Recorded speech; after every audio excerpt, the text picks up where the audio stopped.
Welcome to Big Cube Sunday morning. How y'all doing out there? Morning. Good. Great, Bob. Yep. This is a crowd, but it's a great crowd.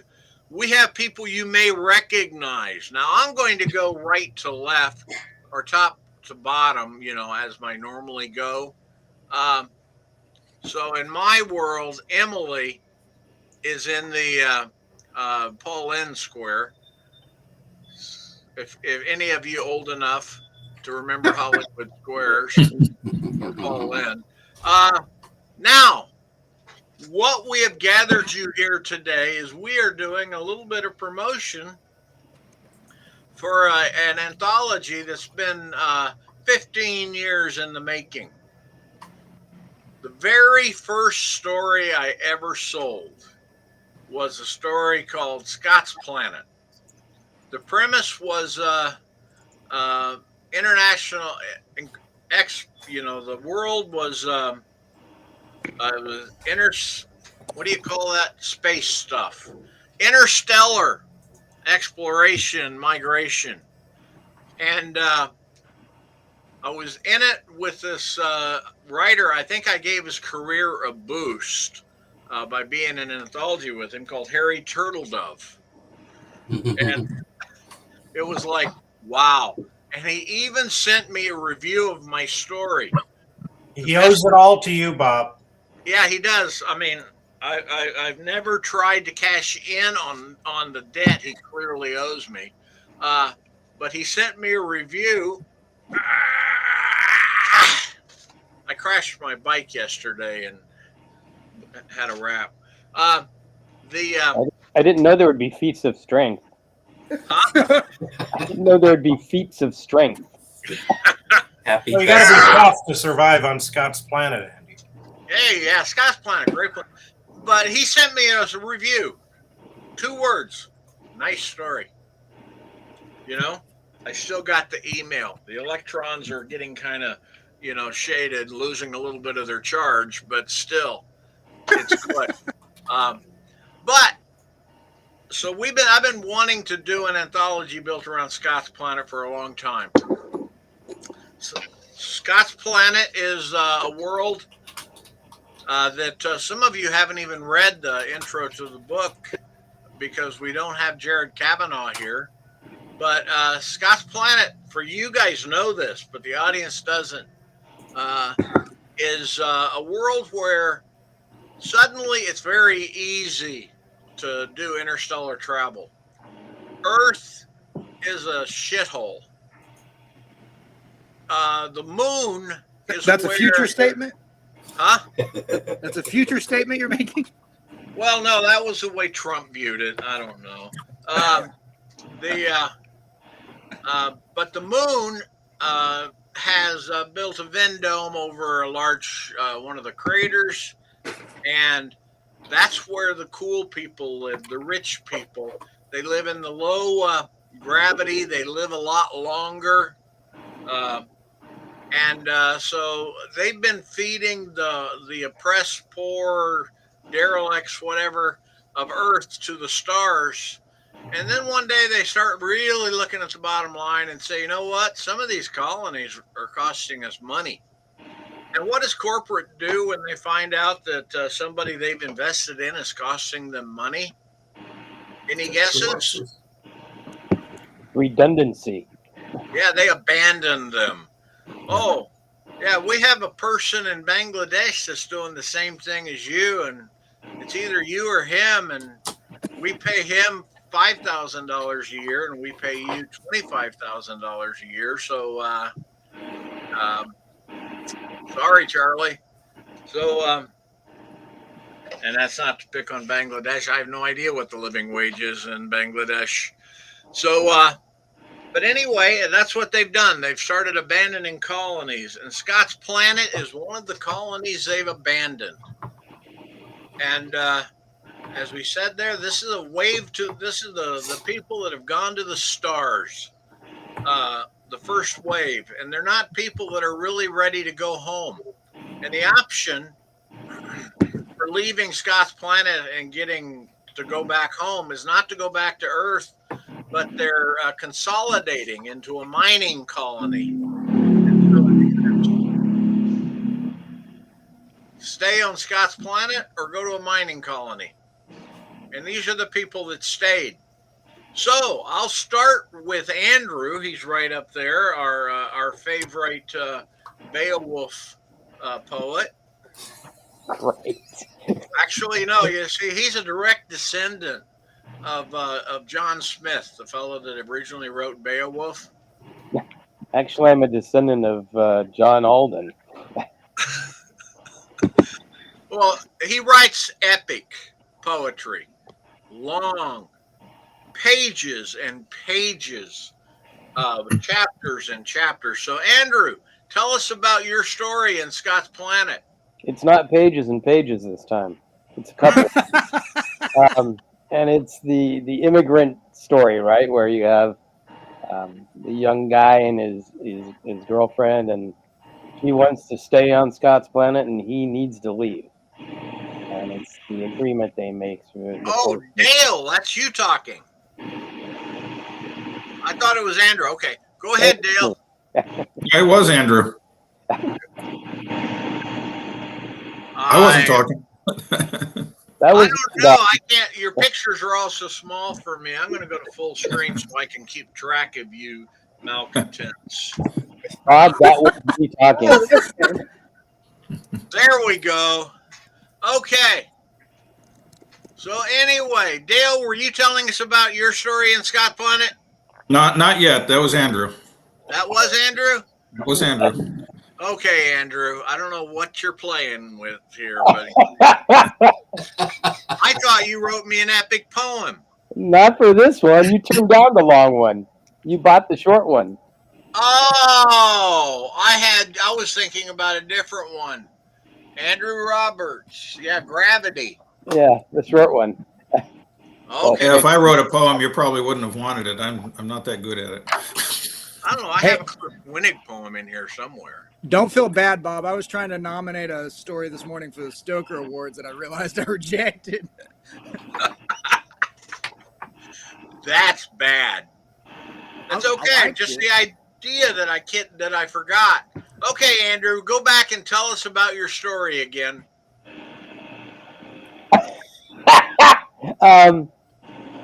Boy and girl on Scott's Planet. Boy wants to leave. Girl wants to stay.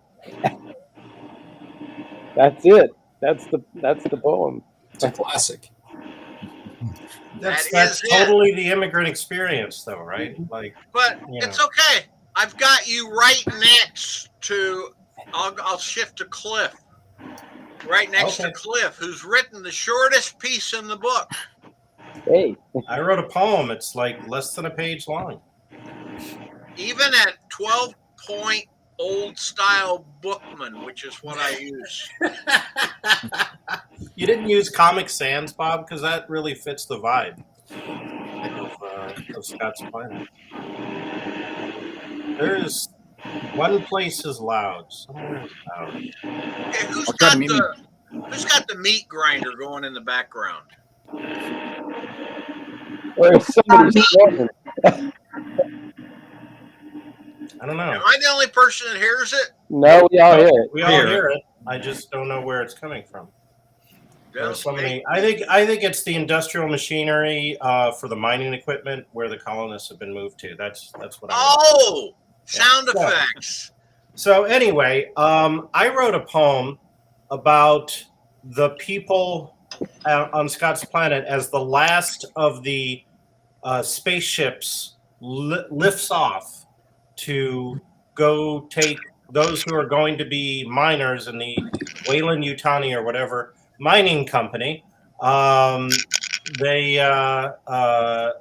watching the spaceship take off, and it kind of dawns on them in an emotional level that they're stranded, right? There's no interstellar travel from Scott's Planet anytime in the foreseeable future. So that's what it's that moment when it hits you. That is pretty cool. I liked it. It fit well with the story I had it next to originally that turned out to die on the vine. Because there's an interesting thing about this book. stories. Do we all try to mute and figure out which it's coming from? No, I have probably. no idea. Somebody knows, Somebody knows. but it's okay. Now, Lance, we talked about your story last week a little bit. Yeah, But sure. remind us about your love of Byzantine history here. Yeah, I'm getting into it a little bit, but Actually, you are into Byzantine history? I'm dabbling. I'm not a I'm not. Well, I did was you born know in that? Southern Illinois. I got a couple of oceans across, but Well, we were talking about Harry Turtledove. His doctorate is in Byzantine history. yeah, I'm a long way from that. I have some Eastern Orthodox friends, but yeah, this is the assumption is there are only a couple of Eastern Orthodox, and one's a priest. You can be married priests in the Eastern Orthodox tradition. So the most Reverend Metropolitan Ivan of Scott's Planet is invited by a guy named Bubba to go hogging. He doesn't know what that is, and he realizes very quickly it means shoving your fist into a giant sunken tree log to catch catfish that bite onto your fist. So it's kind of like the setup of a joke, but it doesn't necessarily end up a joke. Two Episcopalians and a Byzantine walk into a bar. Yeah, That's right. Yeah, that's the easiest way to make sure Baptists don't drink your beer when you go fishing is to bring two of them. That works for Mormons, Baptists, and that's that. I love that joke. It's one of the oldest and bestest fishing jokes out there. That's true. It doesn't work for the Eastern Orthodox though. They drink a lot. Oh yeah. Well, I'm a fan of Byzantine history, so that's just a side note. So anyway, how does this Eastern Orthodoxy take to catfishing? I mean, he likes it all right. I don't know that it ends so great, but yeah, I don't know how to, other than spoiling it. He thinks they're going to go line fishing. They do not go line fishing, and then they start kind of working their way up. I mean, what hit this for me is when Bob sent the list of things for the biome and the planet. I just started seeing 68-degree water, planet made entirely of mud, covered in giant bugs. This is optimum apex predator environment for catfish.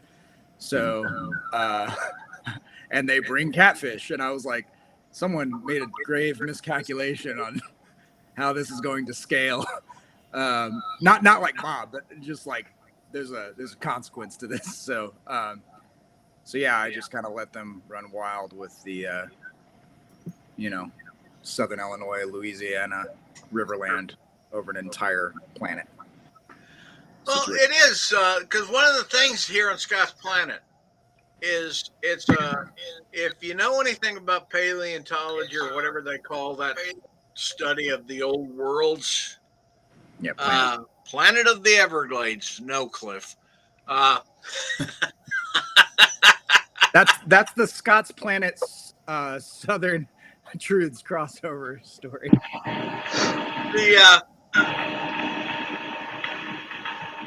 That's a garbage disposal. It's gotta be. Is it me?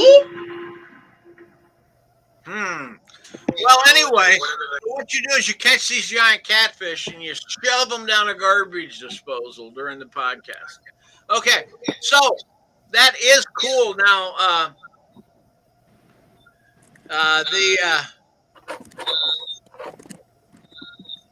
the joy of. I'm sorry. Okay. We're having a rotating denial of it's not me, but you know what? I don't care. It's background. It's helping run the story. But it's that industrial space technology. Industrial space technology. There you are. you're flying through space. You turn to Skippy and say how we're doing, and all of a sudden, everybody knows who Skippy is, right? Well, that'll be another story another day. Okay, so I see that right now we've managed to get Dale is distracted. So let's ask Dale to tell us about his story. Perfect timing. You're as good as you're as good as the It's wait staff in the restaurant.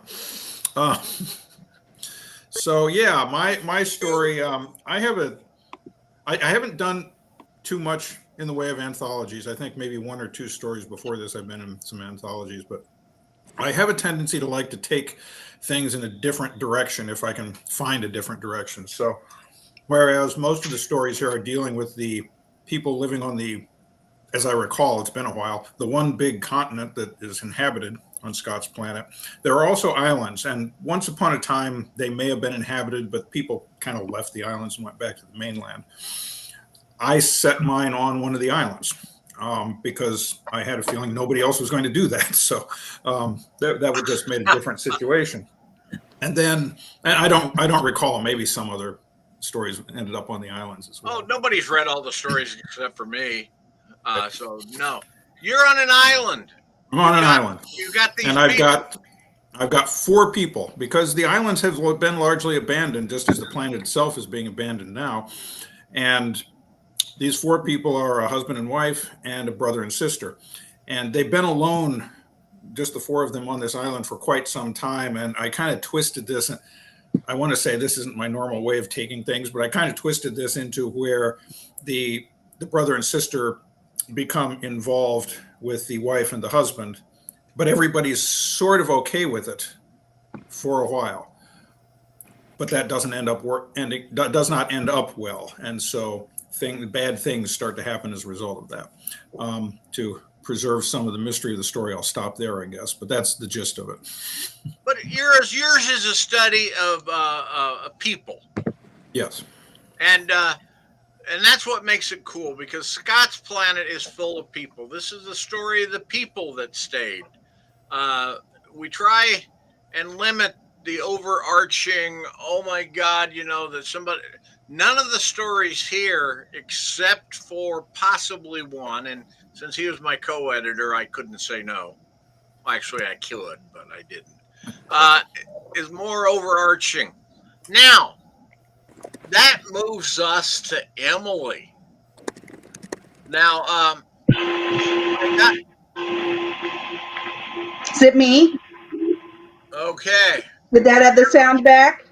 It did. Okay, the sound It did, is so it's me. All right. okay. Well, it's okay, Emily. You have got one of the. Don't be insulted, rest of people, but kind of an interesting story that it grew on me as the telling went, and you have 2 of the most interesting characters. Do you remember their names? California. I know one is California and Vermont.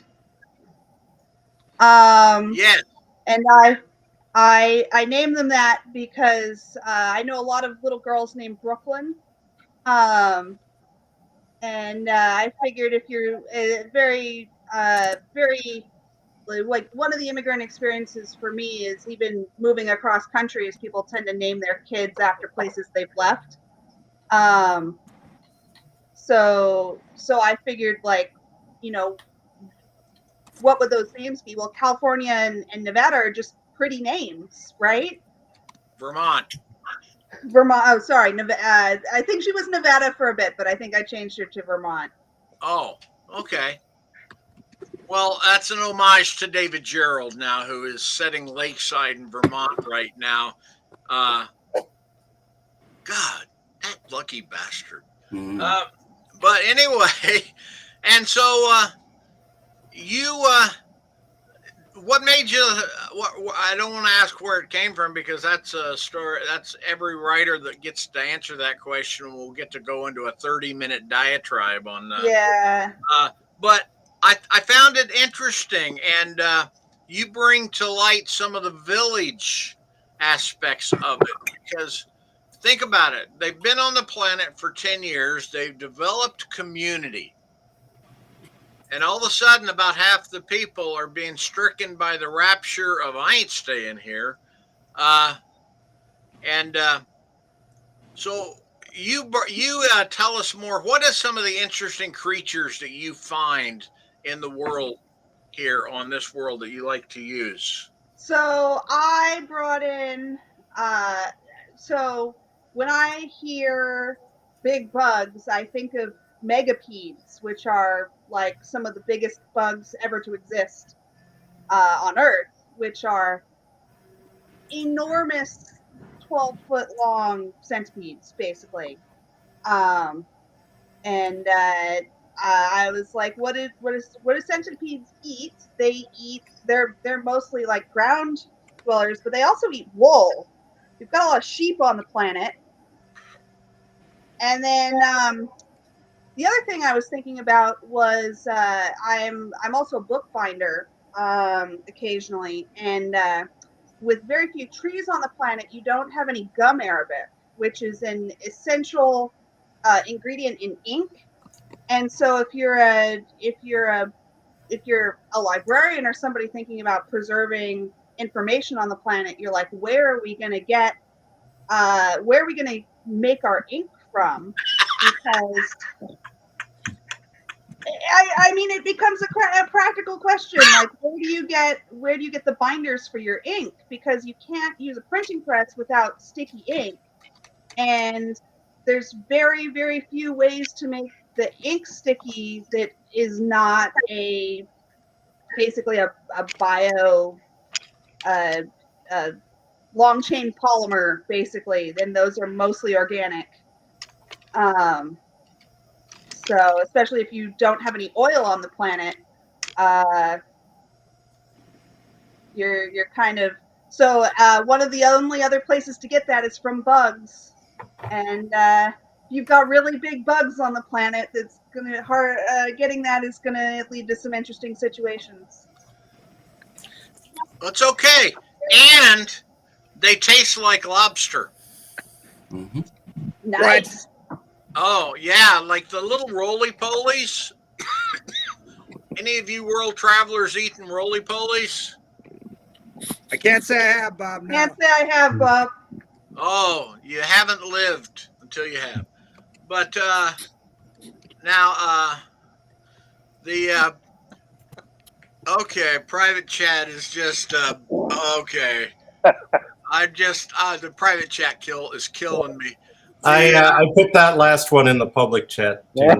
Oh, okay. Yeah, now there's something else about the planet that is interesting, and that is there are the planet has got higher density of air and a higher oxygen content, very much like the early Carboniferous period of Earth. And so, what we told people in our Bible was, if you're trying to develop life or things, go back and read about the early Carboniferous period on Earth, and let that be your guide. And some of you were involved in it, but we have got possibly the most extensive Bible I've ever put together for any anthology. And because I plan on there being more Scott's Planet stories. So Bob will make Scott's Planet great again. yeah, Scott's Planet's fun. And so Gordon, Yeah. right? Gordon's character does actually shows up in two stories. He just doesn't know it yet. Yeah.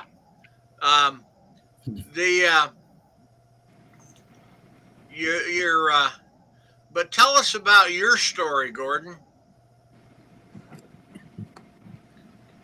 Oh, you might need to turn your sound back on. You there, Gordon? I think you froze. Looks like he might have froze up. His image is not moving. Oh Yeah. no. Corporate interference by the departing colonists, I think. Well, Gordon, Cyber attack. we will come back to you, And right now we will go to our gamer, Andrew. Hello. I You've think been Cliff. very quiet. I think Cliff is also a gamer too. Cliff? For my sins. Yeah, I've heard that, but I hope you can hear me. now I tell you when you come back, Scott. Gordon. We'll talk about that. But Andrew, tell us about your story and your favorite bug. My favorite bug. I didn't put too many bugs. No, I didn't put any bugs in the story. Favorite bug? I'd have to say it's like a scorpion, although technically it's an arachnid. But yeah, my story had no bugs in it, but it did have a fair amount of action. So tell us a little bit about it. Well, basically, the story revolves around a a veterinarian with a secret, and it's kind of like a dark secret that comes out in the course of the story, and something that she's hiding from the colonists. That's, if she's featured in other stories, it's going to come back to haunt her.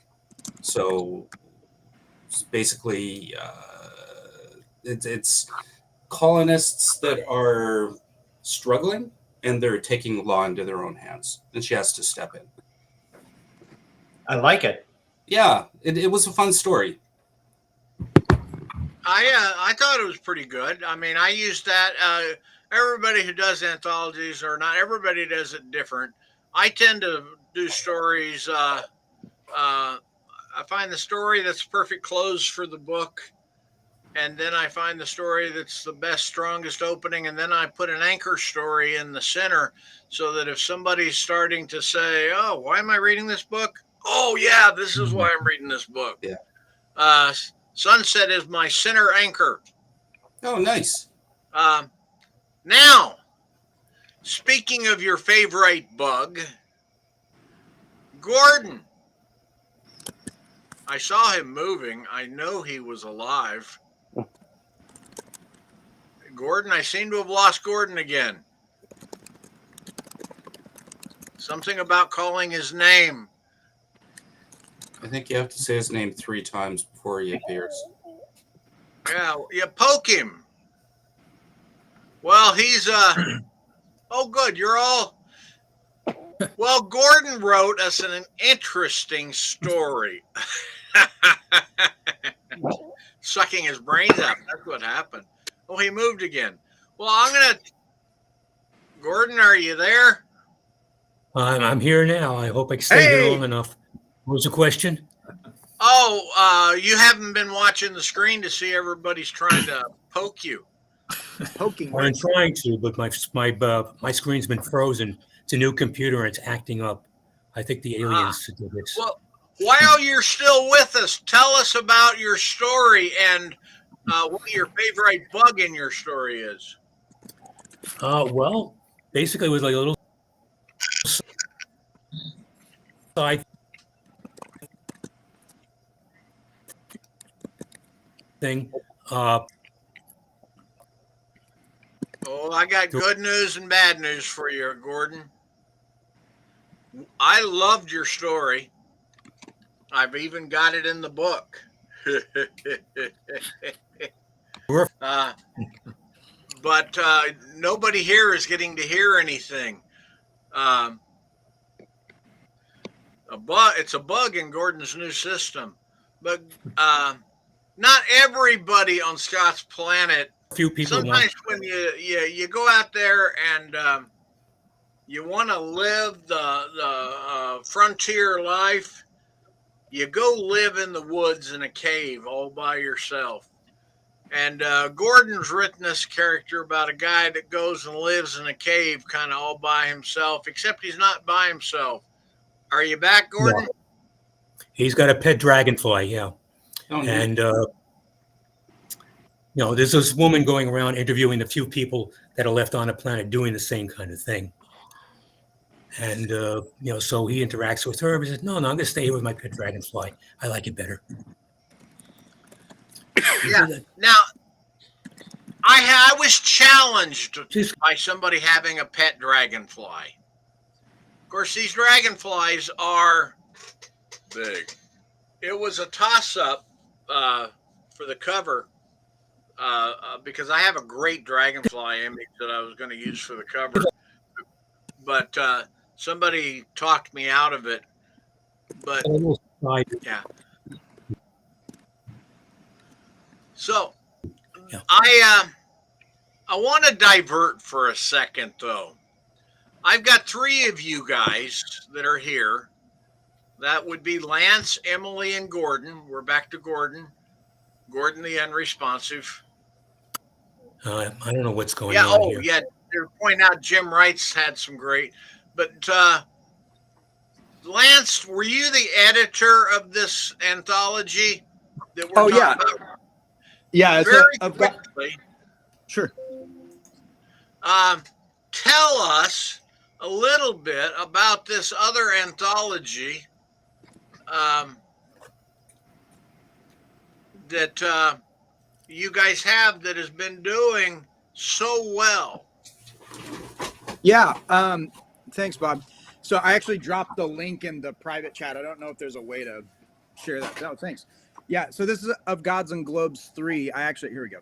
I've actually done, I did the first 2 by myself. Emily helped me with the third one because it got pretty, it got chonky. Like, how many pages? Like about 500 pages of short stories. So Gordon's in it. Emily's got a story in it too. I insisted she contribute, but Juliette Marillier is in it from Australia and lots of other folks. So it was top 3 anthologies in the world just the other day. I mean, Asimov was beating us out, and I'm okay letting him win.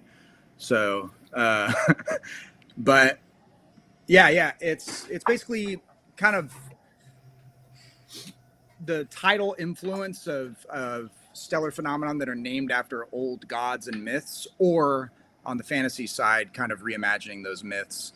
And so you have horror stories, you have sci-fi stories, you have fantasy stories, a lot of people doing really, really interesting stuff. And it's not just, Jupiter and Zeus and the standard stuff. I mean, we get weird myths from cultures we don't have. We have kind of a really interesting story from the Hindu pantheon.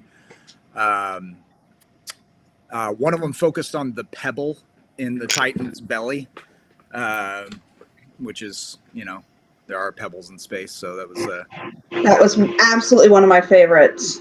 Yeah, it's pretty clever. Gordon's focused on an up and coming musician in Brooklyn, which had a tender spot in my heart. But there's stories in there that'll make you laugh, some that'll make you cry, some that'll probably keep you up at night. Sounds like something we should have published. But I tell you what, it is good to have that out there, because the world is, there's one thing you learn as a small press editor: you're not in competition. That's right. You are out there. We are collectively building a readership for small press anthologies. That right. The people who read yours, read mine, read yours, read ours. And I am so thrilled. And I will tell you this, because I know, Gordon, you occasionally delve into editing. I did a magazine for like 40 years. Yeah. I've heard that. I've heard that, But no, any of you guys that you got promotions to do, call me, email me. We are always wanting to help build the genre, build the concept of small press and anthologies, because that's the good thing about it all. So, and those are 99 cents right now, for the record. So they're super cheap right now. That's a good one, because I tried to post it, and it for some reason it rejected me. But it does that. It does sometimes. That's right. It's in the Facebook comments, successfully posted, the link. Oh, cool. Yeah, I did put it in the comments there. But I will just say, do it. Now, those of you guys, some of you guys have seen the other stories. if I was to try and say to a reader, you should read Scott's Planet because. Now, I would say that one of the things is that you've got more bald people writing stories, and we know that bald people are the best writers. Those long hair hippie types are second. Yeah. Giant space bugs, Bob. You saw it on giant space bugs. So many giant bugs. Yes. And big bugs. Who doesn't like giant space bugs? It is amazing of all the bugs that we have on this planet. You know, the planet's primary wildlife is lizards, little small lizards. And chickens imported from Earth that grew to waist size height and live on the lizards. Bugs and lizards and chickens. Oh my! The lizards taste like chicken. Well, I don't know how they taste because the chickens eat them, but it does. Chickens taste like lizards. Yeah. Who here ever raises chickens? I've helped. Yeah. Well, then your egg yolks, are very much a function of what the chicken eats. Mm-hmm. If you've got your chicken eating broccoli every day, you're going to get a real rich yellow, dark yolk. And basic chicken food will give you a very pale yellow yolk. And the bugs and everything they eat varies. But I tell you, I like the giant chickens. Is one of my favorite things because anybody here ever been attacked by a rooster? Yeah, that's not great. That's not Yeah. good. Roosters. Why do you think Marines have the little red stripe on the side of their uniform? If you look at a lot of roosters, you'll see little red stripes going down the outside of their leg. Rooster used to be a term used for a crusty, tough little guy, roosters are mean. Now imagine one that's 4 foot tall and go look up terror birds on the internet. Birds That's basically a velociraptor there. Yeah, that's what I was thinking. That's exactly right. That's exactly right. Yeah. So what we have there, and we have everything else, like now Lance brought this in. He used the catfish because we imported a lot of animals from Earth. And for some reason, catfish just took to this planet like a duck to water. Ducks didn't survive, though. They got eaten by the catfish. You mean they didn't duck? Nah, we brought in pugs, though. One poor woman, bless her heart, she didn't want to use a pug. Her favorite dog was a corgi. And so she wanted me to change my Bible to let her use corgis. Was this the Queen of England? How long did you start accepting submission? But I think pugs are the best dogs. Yeah, the ducks weren't giant sized. Oh, yeah. The chickens got them.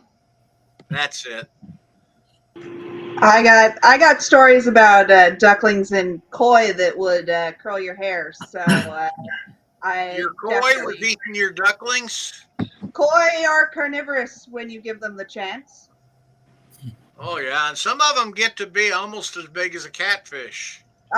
They're related. So I would say if you got a catfish of decent size, like no more ducks. I like it. Now, because we're talking about a fairly short anthology here, because when you really boil it down, we're at about 50,000 words, and so we've got room to grow. Now, Bob, It's been a while since I've actually looked at the stories, but from what I remember of when I was reading some of the others, the thing that really impressed me about it is, given how short the anthology is, there's a wide variety of characters in it. It's an amazing cross section of an entire society that you've got crammed into that little book there. Oh, it is. For example, Emily uses Zach. Zach is an entomologist who winds up being so enamored of all the different bug species he finds that he stays on the planet. And then he needs something to do for a living. And so he's working at the book bindery for Emily as one of Emily's characters. Yeah, he ends up working for the library, basically, the librarians, as a acquisitions expert. Yeah, I mean, and I love it. We have tinkerers, traveling tinkerers on the planet that go around and help keep things working. Space librarians, Cliff, you're just incorrigible. You guys on the public comments can't always see everything that. I added that to the public one too, but I think that's a new, anthology. Scott's Planet 2, Space Librarians. Well, I don't know what it's going to look like, but it's going to be a background project for probably the rest of my career. And I mean, like that could be the people could hear about the library. They could send transmissions out at light speed, and then the reason humanity returns to Scott's planet to find the lost colony is the library. Well, one of the things that best entomology section in the galaxy. The entomologist rule. Yeah. Well, but what do the entomologists do down at the library when they find out the local wildlife is eating their book binding? I was gonna say, Bob, I got way more stories about bugs and books. So, well, there's cockroaches that'll eat bookbinding, Luke. I'm gonna tell you guys, I've been looking at and decided a long time ago I was going to do something. I call it the mini antho, where I take one really kick-ass story and two shorter ones that complement it topical wise and just put them out as their own anthology. All I've got to do is get enough words to make it possible to bind a book. I see that as something that I'm looking forward to more Scott's Planet, because you have no idea. I mean, how many of you guys don't sit down sometimes and just spit out a little story that you've got no place for? Yep. Well, I actually have a sequel to the catfish story. So yeah, I got another Nevada and Vermont and California story brewing too. So. It sounds like somebody came in. Oh, that was Gordon going out and coming back in. I got on my phone. Okay, can we just mute this? Okay. Well, that's a different Gordon. We have two Gordons. Two Gordons, no waiting. Oh, hey, but it does even it up, and now we're the perfect Hollywood squares. Okay. So, I'm going to ask us trivia questions. Yeah, I'm going to take Cliff Winnig. Cliff, if you had actually had to put an animal in any of your story, in your poem, and write it as a story, what would you have written about? Oh my goodness, on this planet, presumably. I gotta say, rooster versus giant space bug. Giant space rooster versus giant space bug. The mini giant kaiju fight of the millennium. I'm putting my money on the rooster. Yep. Okay. I got the megapede. Yeah, megapede versus a rooster, like a 4-foot rooster. Going at it. I'm thinking like people are betting on it like a cockfight. Oh, you've ruined my world. I love it though. I mean, I can see this happening. The pit fights between megapedes and roosters. God. Now one of us has to write that story. There's a moral imperative here. Andrew, say something. Get us away Maybe I'll from do it. this hellish cesspool of gravity. Help us, Andrew. Gordon, maybe we're getting some feedback here. I'm all for writing that story. Dale, is that you? Not me. That was Andrew, I think. Yeah. Oh, Andrew. Yeah, that was Andrew J. Yeah, your B list, Andrew. Oh, yeah, the Prose Andrew. There you Poet go. Andrew. We'll call him that. Okay, we got Poet Andrew and Gamer Andrew. That's it.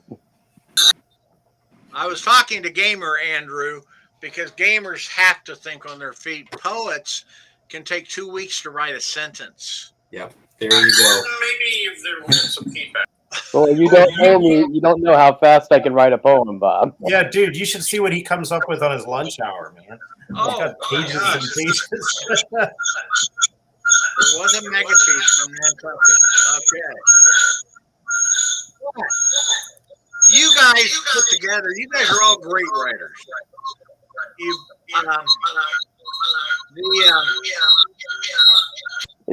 Is that the crickets from Scott's Planet? that's crickets, yeah. It's the relativistic lag. But we So, Bob, thank you. Bob, tell us about Scott. Who? Who is Scott? Yeah, I have questions. Okay, Scott's Planet is just named after the original guy that discovered Scott's Planet. But the planet, the system worked where they would go in. Let me tell you about a story that none of you have really read. When the Scott's Planet, when they come out and decide that they're canceling colonies, ask yourself this: were there any outbound ships with colonists on board? Of course there were. So I took this one group of people, Samoans, that were outbound to a colony world because their world was essentially just being screwed up by the only fishing they were able to do was for the catching tuna to send to Japan and United States for canneries. And so they're outbound. And on the way out, they find out their colony's been canceled, and the Samoans who are seeking a simpler life find out they're being redirected to a mining colony. So this is the story of about how through hook, crook, and thought and everything, they wind up as the newest set of colonists on Scott's Planet. And so that gives you a little bit of cultural diversity because Scott's Planet is, they were fairly much homogeneous when they settled into planets. Now, there is no such thing as a homogeneous Western culture. Okay, we lost Gordon. So yeah, we got a fair amount, but this gives us the opportunity.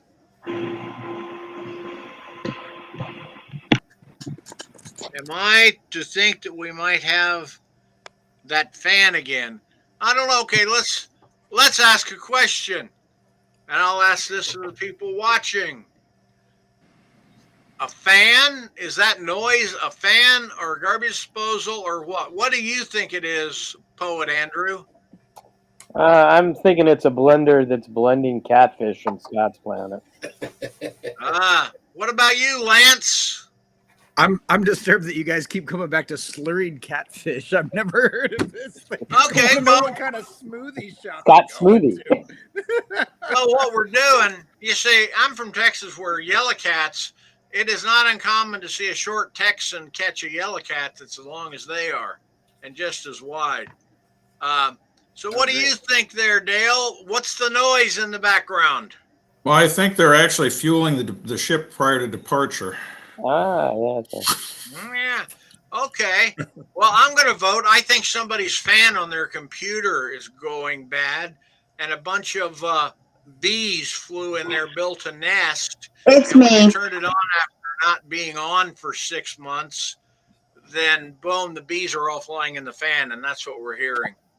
I'm pretty sure it's the sound of the machinery after the giant millipede rooster cockfight. Then the survivor has to face one of the colonists in a kind of bug juice powered exoskeleton fighting mecha suit that they made for the occasion. You know, Cliff, and, I think like Ripley versus the Alien Queen there. So I think a bug juice powered exoskeleton is just called a bug. Well, not if there's a person inside it. You guys are talking me out I of think you may have just about killed Bob with that one. You know that, right? Probably the person's stage name is Bugman, right? They just call him Bug for short. Or Bugsy. Bugsy, yeah. Bugsy, nice. Bugs. I like it. Maybe it's a rabbit. I'm pretty sure it's one of those windmills that causes cancer. I'm just waiting for somebody to figure out a way to build pug armor out of millipede scales. That would be Pugsy. Yeah. That would be Bugsy.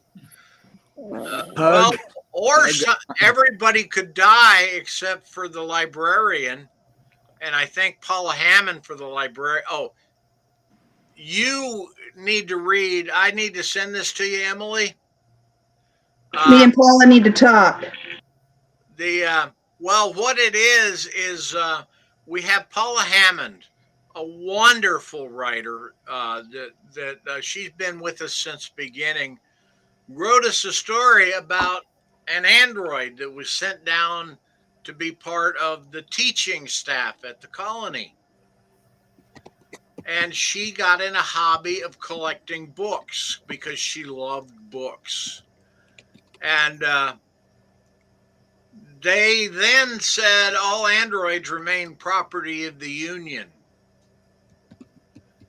And so she had to make a decision whether to upload herself into the mainframe and give up her books, that's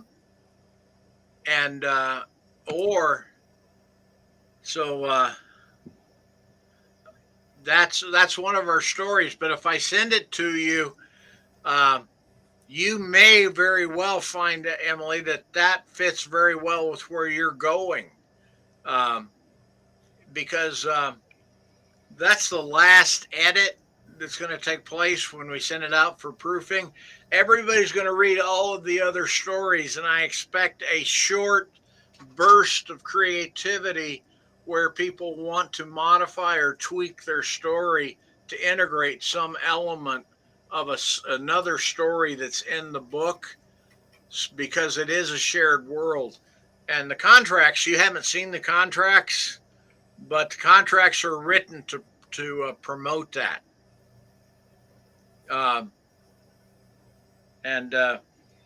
It's kind of like, who here's ever read Thieves' World? Yeah. I want to see bug juice powered exoskeletons in every one story. Yeah, it's there is even a tavern here. But so you guys excited about this? Very much. Yeah, I think it's great.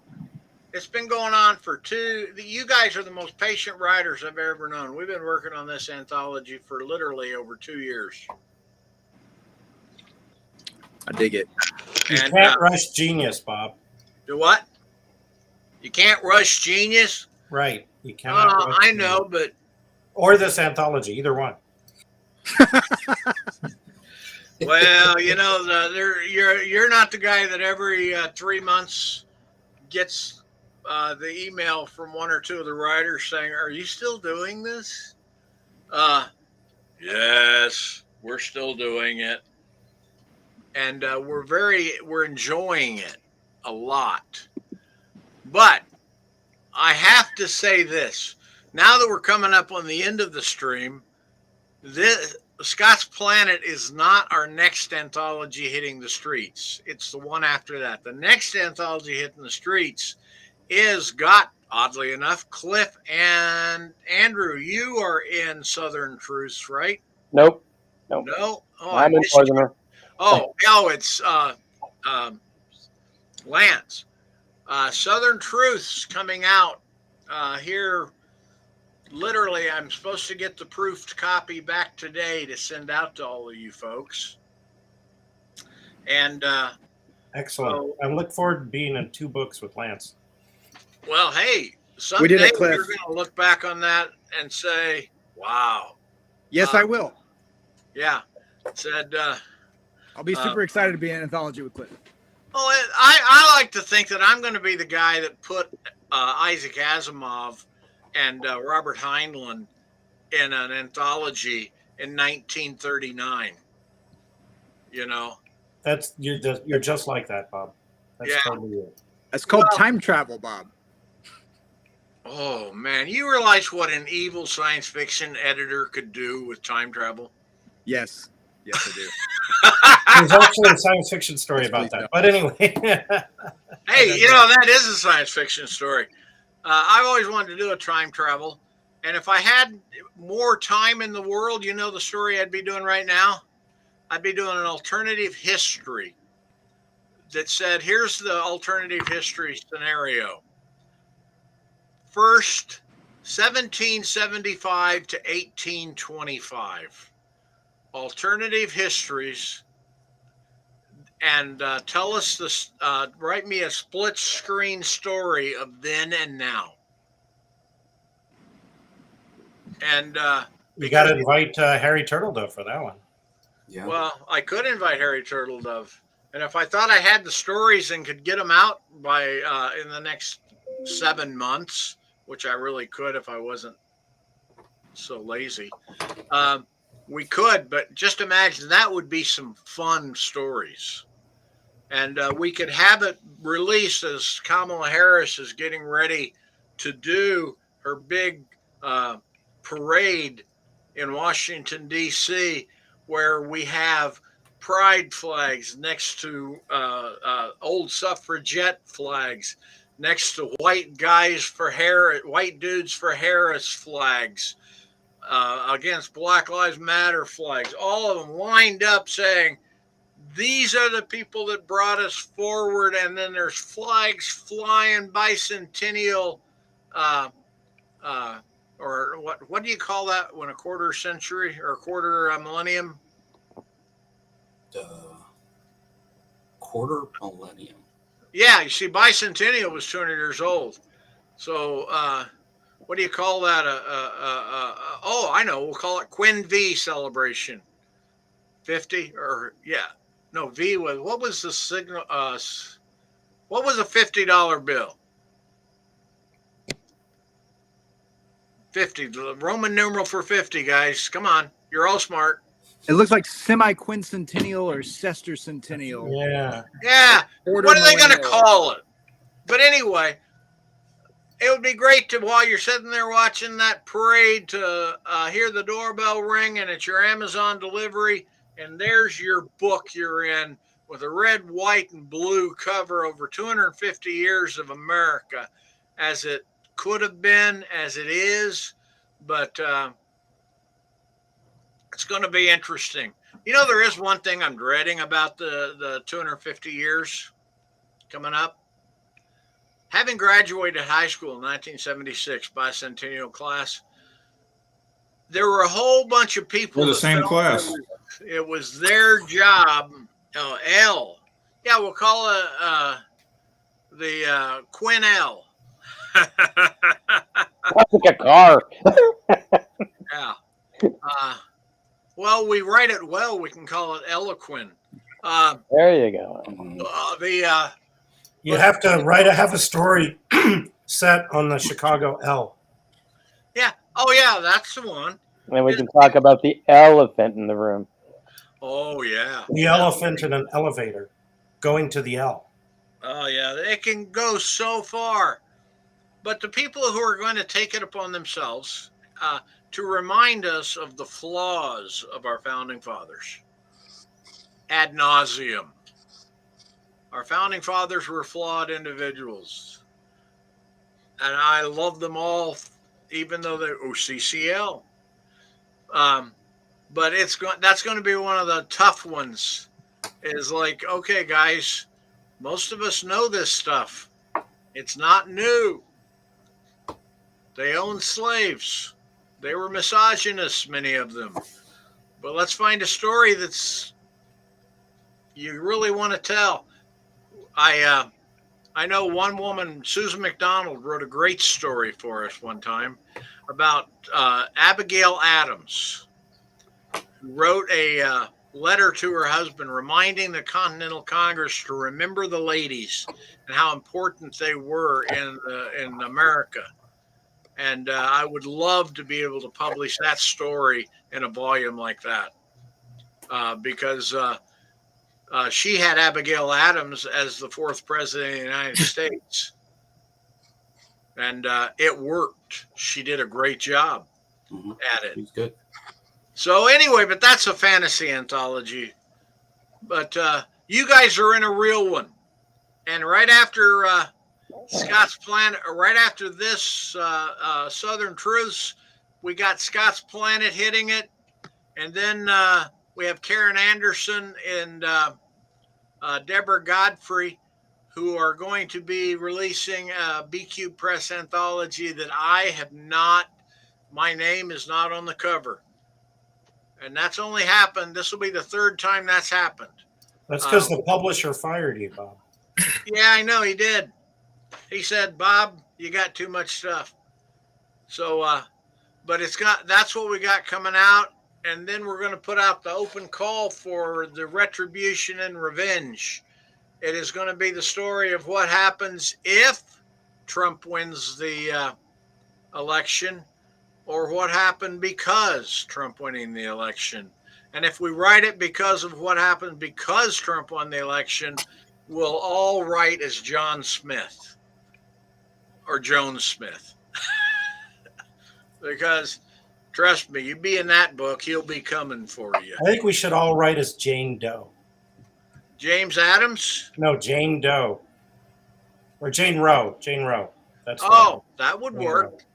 We when we did Post Roe, we did a very good anthology with a fantastic story by Adam Troy Castro and a bunch of other very talented writers called Post Roe Alternatives. And because we didn't want anybody focusing on the sex of the writer, saying, you're a man, how can you write about abortion rights? Or you're a woman, how can you take that position on abortion rights? We used first initials. Everybody in there was their initials. And David, some fairly good-sized writers gave their name up for the privilege of being in the book on an important topic without having to be called by their name. I was so proud of those guys. But that's another story. You guys did a good book. You wrote some great stories. And oddly enough, the two of you that are here are two people whose stories I'm still polishing. And there's some adequate poems. BQ Press always says, I'm adequate. Hey, you're the shortest work in the book. Yeah. No, they're excellent poems. And We're getting paid by the word, and I'm the shortest work in the book. Well, actually, I have a thing. How he rages how he rages now, rages and rages each day and each night, tweeting and shouting the small and shallow man whose vain substance, misspelled vain, is nothing more than expensive suits stuffed with other people's money and his debts to those who would own him. Okay, who wrote that? Andrew. Robert. Someone who misspelled vain. Yeah, very good. Is that already published? Oh, I should be talking. Why am I typing? No, I wrote that immediately after last week's podcast, and that's only part of it. You want to hear all of it? Oh, I liked it. Oh yeah, I forgot it's you. Yeah. The other 17 pages, I'm sure, are Yeah, just. it's only 1.5 pages. How he rages now, rages and rages each day and each night, tweeting and shouting. This small, shallow man whose vain misspelled substance is nothing more than an expensive suit stuffed with other people's money, and his debts to those who would own him. A scarecrow surrounded by foxes, having only the meanest of hearts, impossible to see, impossible to weigh or measure. He is the raging father of infinite lies, big lies, massive lies, the biggest lies ever, spewed by a gold-plated, fork-tongued, wingless carrion eater, strutting in imitation eagle's feathers, cawing, always cawing, raging and raging against the dawning of the light. One bitter old man of no humanity, a criminal who should be put away in some cage on display for his crimes against our nation, our people, the truth, and the very dawning of the light. He does not hesitate to proclaim the names of those he hates. He hates everyone except himself, even those who love him, follow him, sharing his fury and his hate, blinded and ignoring the dawning of the light. But some are not deceived. Some among our young have with open eyes and open hearts. They see, they analyze, and do not share his rage or believe his lies. And so with newborn wisdom they resist and stand not so much against him as they do together for the dawning of the light. So I wrote that in like 5 minutes right after last week's podcast. Well, very good. And now we're all going to get arrested and rounded up. You realize becomes president. That'll be our first acceptance for retribution. You're welcome to it. Okay. Yeah. I was about to post that. I was literally about to post that when the news came on that they caught the attempted shooter at the golf course. I thought probably shouldn't post this on Facebook. Right Oh, it's okay. I prowl Facebook occasionally and send notes to people who have a really great post. And that's how I met Jim Wright.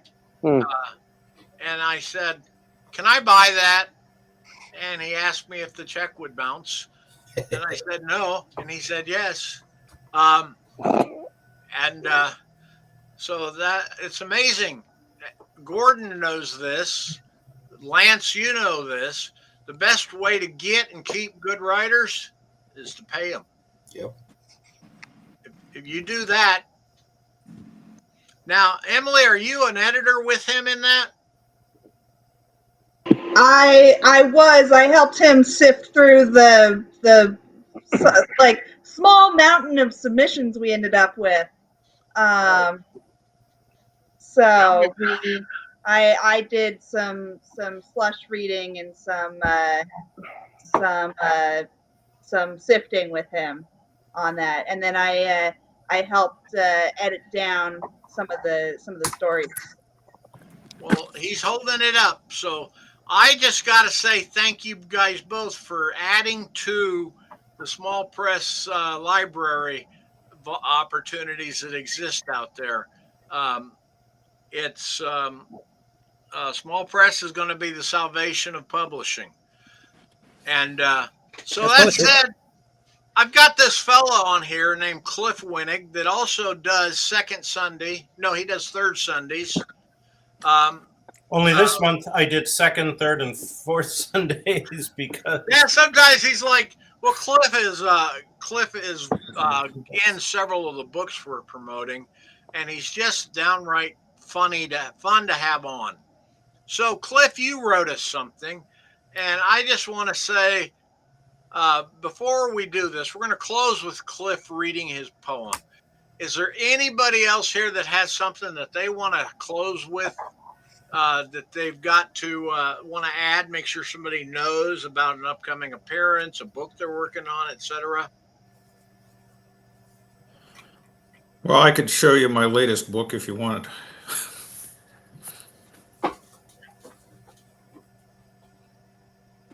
Let's do it. Yep. Okay. I missed something, I think. So, Cliff, are you there? Read to us, Cliff. Yeah, I will say that I've got a reprint story in 2 Hour Transport 2 that just came out from Fairwood Press. One of my favorite stories, called The Call of the Sky. So that's my plug. Another great small press, Fairwood Press, published by Patrick Swinsett and Company. Anyway, okay. Patrick, I gotta say, Patrick is my role model. When I grow up, I want to be Patrick. So He's fantastic. So, unbeknownst to Bob, in the last 5 minutes, inspired by Andrew, I've added 12 pages to this poem. So sit down. We're gonna. No. I recount the entire history of Scott's Planet in the poem. Okay. No, it's short. Here we go. The last ship. When the last ship went up, the smoke billowed out, a sudden cloud, and the heat of it rolled over. Those of us who'd come to watch, but not to board. As the ship receded into the empty sky, the sun set and stars winked on one by one. For the first time, just lights in the night sky, silent and alone, impossibly remote. Very nice. Thank you. Very powerful piece of work there. Thank you, Bob. I thank you guys all. And so, based on our schedule, we should have this out by 2027. But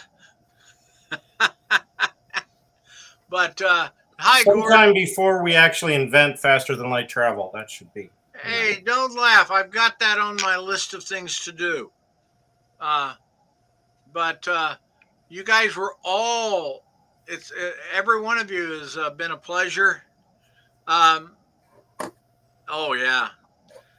I gotta say, I think that Scott's Planet is going to develop a following, so that the stories and characters that we've built in this set of books, that people will be talking about Vermont and California not as states, but as the Sisters Grimm,